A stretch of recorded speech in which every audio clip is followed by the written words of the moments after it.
우리가 이제 어제부터 살펴보는 사무엘하 21장부터 마지막 24장까지는 역사의 순서나 혹은 시간의 흐름과 상관없이 다윗이 왕이었을 때에 일어났던 일들을 독립적인 사건으로 기록을 하면서 우리에게 들려주고 있습니다. 그렇게 독립적인 사건으로 다루고 있다는 것이죠. 그래서 이러한 사건 하나하나를 여기에 배치시키고 이것을 우리에게 들려주는 이유는 어떤 역사적인 흐름 속에 있었던 사실을 전달하기보다는 오히려 영적인 교훈 그리고 신학적인 의미를 우리에게 뭔가 전달하기 위하여서 전략적으로 여기에다 배치를 시키고 지금 그렇게 우리에게 교훈을 주기 위해서 이렇게 기록되었다라는 거예요.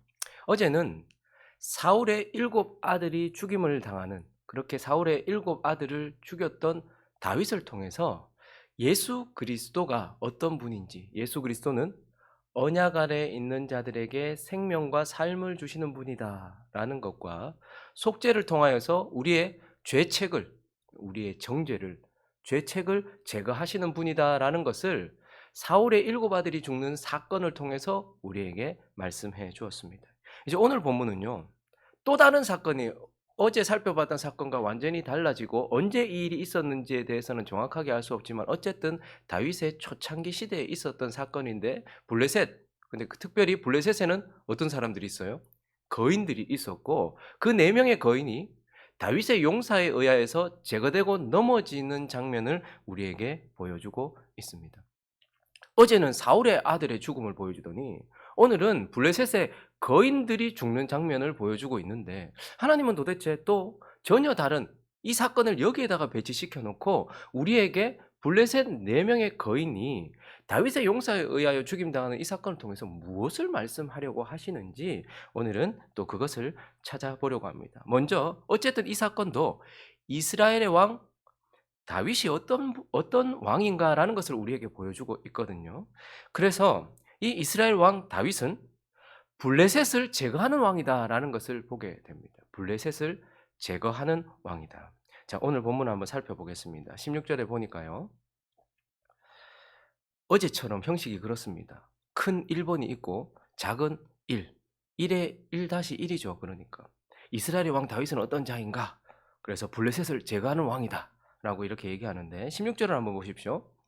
거인족의 아들 중에 무게가 300세겔 되는 노창을 들고 세 칼을 찬 누가 있습니까? 뭐 이름 이상한 사람이 있어요. 그죠? 어쨌든 이스비브몹이라는 자가 다윗을 죽이려고 해요. 근데 그때 스루야의 아들 아비새가 다윗을 도와 그 블레셋 사람을 쳐 죽였다라고 17절이 말하고 있습니다. 이스비브노비라는 자가 아비새에 의하여 제거되었다라는 것을 우리에게 보여주고 있고요. 이어지는 18절을 보니까 그 후에 다시 블레셋 사람과 곱에서 전쟁을 할 때에 후사 사람 이번에는 누구요? 십부개가 거인족의 아들 중에 삽을 쳐 죽였다. 새가 쳐 죽였고 이번에 십부개 개가 쳐 죽였다. 이렇게 얘기하면서 블레셋의 그 거인들을 하나하나 제거하고 있는 것을 우리에게 보여주고 있습니다. 그리고 또 19절에 보니까 또 이 블레셋이 계속 또라는 단어를 쓰는 걸 좀 확인하셔야 됩니다. 계속해서 공격을 하고 있어요. 이번에는 또 블레셋 사람과 곱에서 전쟁을 했는데 베들레헴 사람 야레오르김의 아들 엘하나니 골리앗, 우리가 잘 아는 가드 사람 골리앗의 동생이 또 있었는데 그 동생도 거인이었나 봐요. 이름이 뭐라고요? 이상하게 또 뭐 이런 이상한 이름을 가지고 있었는데 그의 창자루가 배틀채 같았더라. 엄청난 거인이었다는 거예요. 다윗이 죽였던 골리앗에게 동생이 있었는데 그 동생이 또 다윗을 공격하고 이스라엘을 공격했을 때에 이번에는 엘하난이라는 사람이 그를 제거했다라고 말하고 있어요. 그리고 20절에 보니까 또라고 얘기하죠. 블레셋이 그것도 강력한 거인이 계속 나타나요. 거인이 계속 나타나는데 또 가드에서 전쟁할 때에 그곳에 키 큰 자 하나가 있는데 이 사람 정말 신기한 사람이에요. 손가락과 발가락이 한 개씩 더 있는 그런 각기 6개씩 모두 24개가 있는데 그도 거인족의 소생이었어요. 근데 이번에는요. 21절에 보니까 이스라엘 사람을 능욕하였으므로 다윗의 형 삼마의 아들, 그러니까 다윗의 조카죠. 누가요? 요나단이 또한 그를 죽였다라고 이렇게 말하면서 다윗의 용사들이 블레셋, 특별히 블레셋의 거대한 거인족들을 제거했다라는 것을 보여주고 있어요. 블레셋은 제가 몇 번 말씀드렸지만 블레셋은 어떤 족속들입니까? 오부족 연맹체였어요.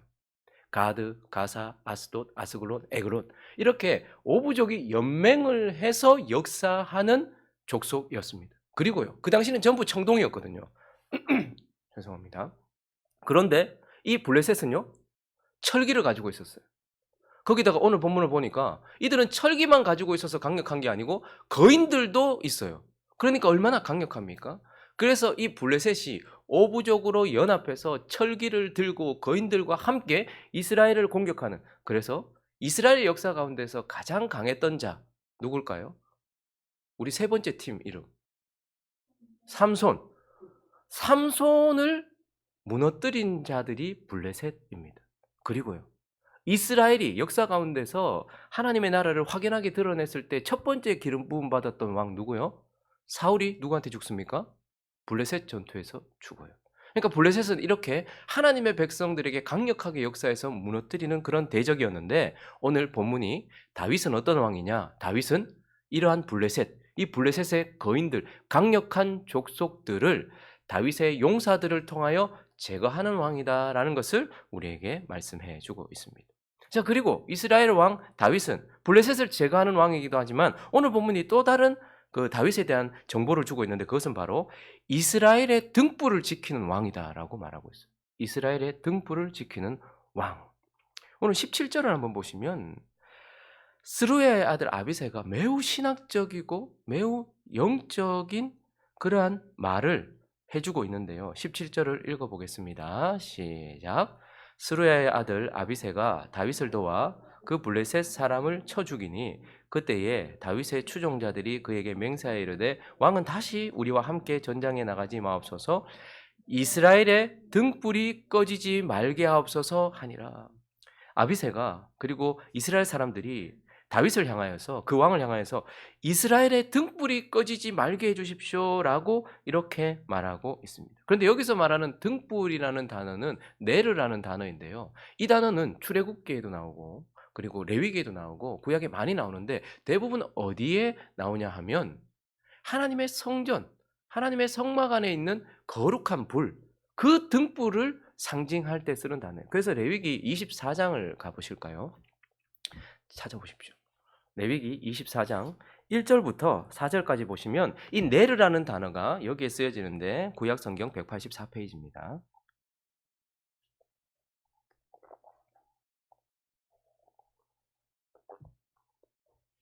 자막이 나오다가 안 나오니까 좀 불편하죠?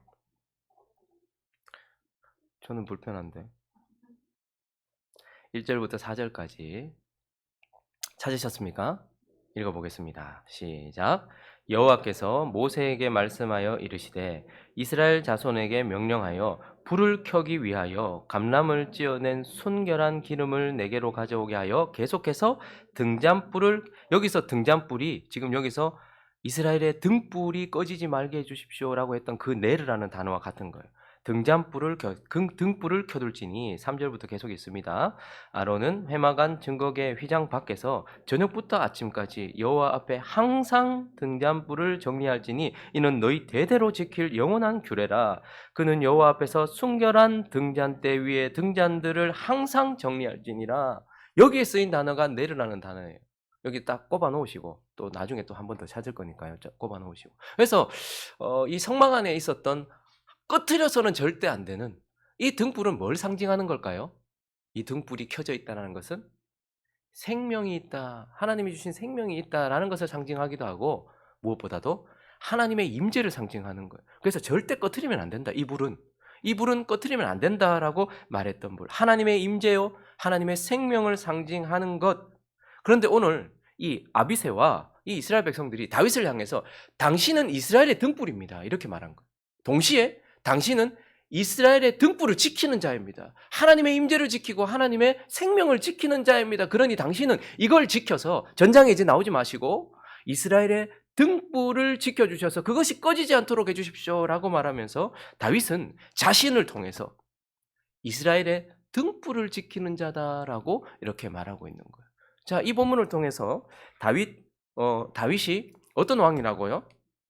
블레셋을 제거하는 왕, 그리고 이스라엘의 등불을 지키는 왕, 이렇게 말하고 있어요. 자, 그러면 이제 이 다윗을 통해서 한 걸음 더 나아가서 하나님께서 진짜 우리에게 들려주시고자 하는 말씀은 무엇일까요? 두 번째는 위대한 우리의 왕 예수 그리스도는 어떤 분인가라는 것을 말하고 싶겠죠. 그래서 예수 그리스도는요, 첫 번째, 육체의 소욕을 제거하는 왕이다라는 것을 오늘 이 본문을 통해서 우리에게 가르쳐주고 있습니다.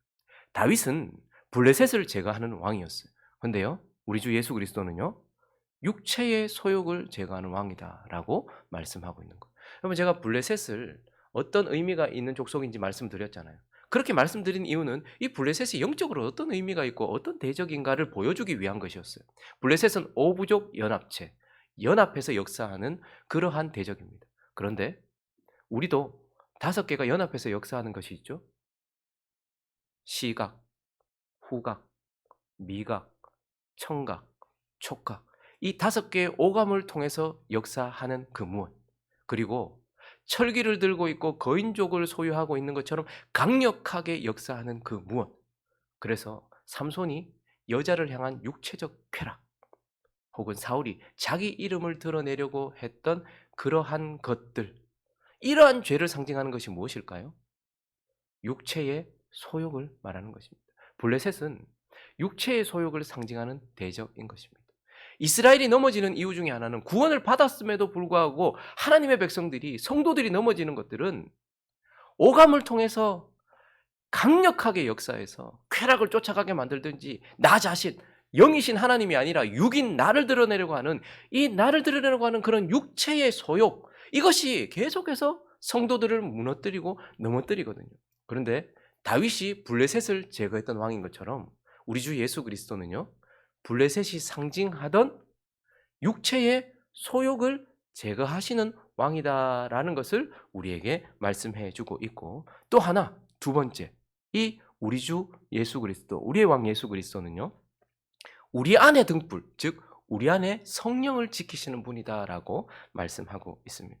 여러분, 오늘 17절에서 이스라엘의 등불이 꺼지지 않게 해주십시오, 이스라엘의 내르를 지켜주십시오라고 말했고, 그 내르가 하나님의 임재를 상징하고 하나님의 생명을 상징하는 불이다라고 말씀을 드렸죠. 다시 레위기 24장, 우리가 아까 살펴봤던 그곳을 가보시면 자세히 한번 보십시오. 1절부터 한번 보시면요, 여호와께서 모세에게 말씀하여 이르시되, 2절에 이스라엘 자손에게 명령하여 불을 켜기 위하여, 근데 이 불은 그냥 켜지는 불이 아니고요, 어떤 불입니까? 감람을 찧어낸 뭐로 계속 태우는 불이에요? 순결한 기름으로 타오르는 불. 여러분, 뭐가 생각나십니까? 순결한 기름, 기름. 내게 기름을 부어주소서라고 할 때 의미하는 것은 무엇일까요? 바로 성령인 것입니다. 하나님의 임재를, 우리 안에 하나님이 계시다는 것을 무엇으로 압니까? 우리 안에 계신 성령을 통해. 우리 안에 생명이 있다는 것도 무엇으로 압니까? 우리 안에 있는 성령을 통해. 근데 그 성령은요, 거룩한 기름으로 타오르는 불이다라고 말하고 있고, 불은 소멸하는 불입니다.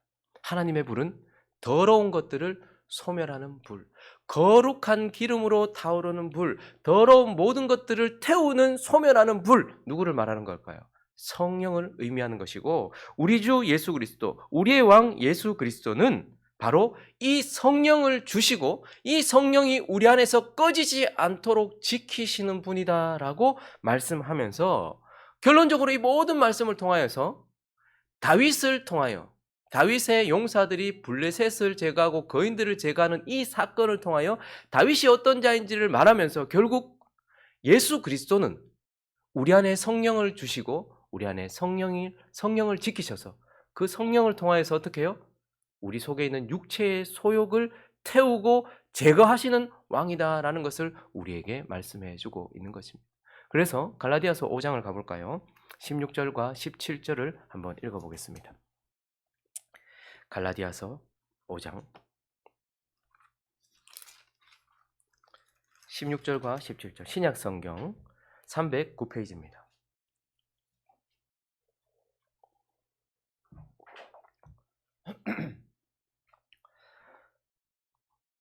16절 17절 있습니다. 시작. 내가 이르노니 너희는 성령을 따라 행하라. 그리하면 육체의 욕심을 자 우리에게 뭘 따라 행하래요?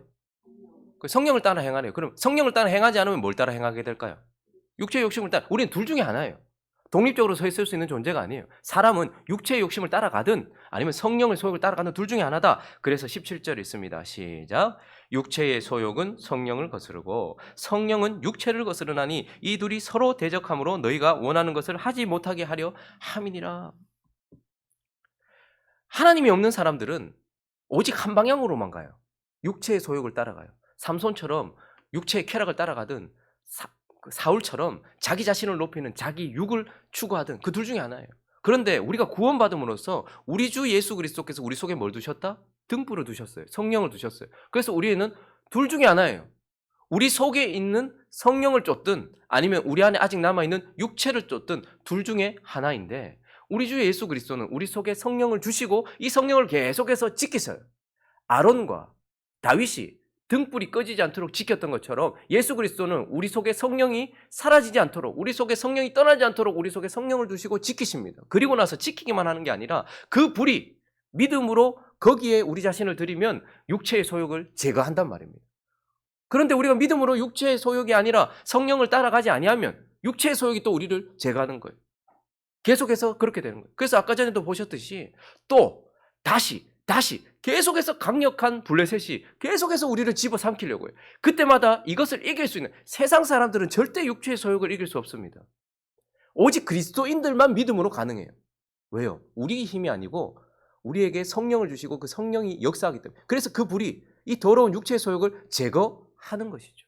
그러므로 이 사건을 통해서 하나님은 예수는 우리에게 성령을 주시고 그 성령을 지키셔서 그 성령을 통하여 우리 안에 있는 강력한 블레셋 거인과 같은 육체의 소욕을 제거해 주시는 분이다라고 말씀하고 있는 것입니다. 말씀을 정리하겠습니다. 우리가 사무엘하 21장을 살펴보았어요. 독립된 두 가지 사건을 말했습니다. 그 첫 번째 사건, 사울의 7 아들이 죽는 사건을 통해서 하나님은 뭘 말씀하십니까? 예수는 언약 안에 있는 우리에게 생명을 주시고 우리의 죄책을 제거하시는 분이다라는 것을 가르쳐줘요. 그리고요, 블레셋의 4 거인을 제거하는 다윗의 용사들이 블레셋의 4 거인을 제거하는 것을 통해서 우리의 왕 예수 그리스도께서 보내신 용사이신 성령은 육체의 소욕, 우리 안에 있는 오염, 부패함을 제거하시는 왕이다. 예수는 우리의 죄책도 제거하시고 예수는 우리 속에 남아있는 부패성도 제거하시는 우리의 왕이다라는 것을 사무엘하 21장을 통하여서 말씀해 주고 있는 것입니다. 그러므로 이 사건을 마음에 깊이 새기십시오. 그리스도 예수 안에 있는 자에게는 결코 정죄함이 없나니 예수 그리스도가 우리의 죄책을 제거하셨습니다. 그리고요, 우리가 믿음으로 성령을 쫓아 행하면 우리 속에 남아있는 육체의 소욕도 제거된다라는 것을 기억하면서 죄책을 제거하신 것은 과거에 속하고 이미 일어난 일입니다. 그런데 우리 속에 남아있는 이 오염을 제거하는 것은 현재적인 일이에요. 그 왕이 지금도 불을 지키시면서 우리의 더러움을 제거하고 있다는 것을 기억하면서 죄책이 제거된 거룩한 하나님의 백성들이여 우리 속에 남아있는 오염과 부패성과 더러움도 제거함으로써 더욱더 정결해지는 저와 여러분 되시기를 예수 그리스도의 이름으로 축원합니다.